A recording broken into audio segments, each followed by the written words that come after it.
Good morning, love bugs. Here's a super quick highlighting contouring video just for you. All right, you're going to pick 3 shades of concealer, light, light, medium, and medium. Go ahead and dot it where you see it.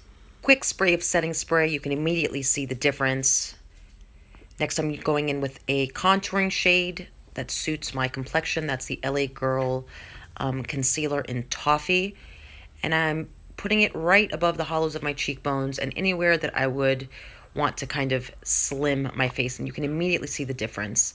Now I'm dotting on my foundation, the Pure 4-in-1 Love Your Selfie foundation, dotting it everywhere. Seems counterintuitive, but it works.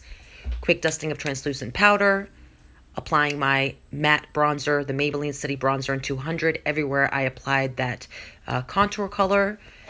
Now I'm just going to kind of carve out my cheekbones by applying some Maybelline Fit Me powder. And using my Alamar Cosmetics, I'm going to brighten up those cheekbones. Love your guts.